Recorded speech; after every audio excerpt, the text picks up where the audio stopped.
हरे तोड़ा पे जवानी अरे रहुआ से पिया हम सच कहतानी कि छोड़ी आवाज जल्दी से अरे छोड़ी आवाज जल्दी से अरे चाटता जवानी तेल चाटाए राजा अरे मछरी के जैसे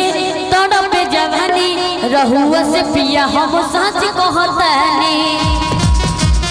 तड़पे जवानी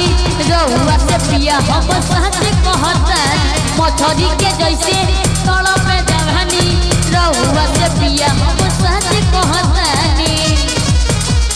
छोड़ी आवाज जल्दी से टाटाया राजा छोड़ी आवाज जल्दी से टाटाया राजा काटता जवानी तेल चाटाए राजा काटता जवानी तेल चाटाए राजा काटता जवानी तेल चाटाए राजा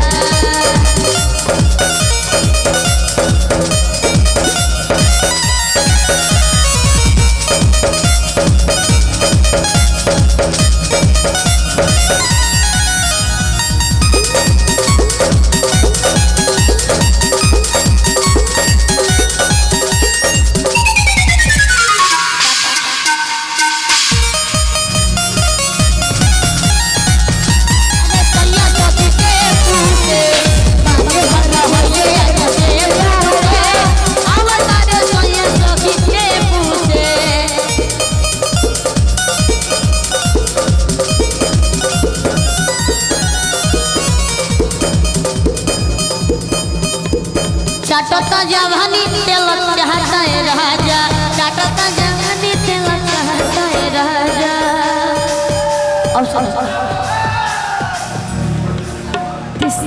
ये तो बहुत हो गया।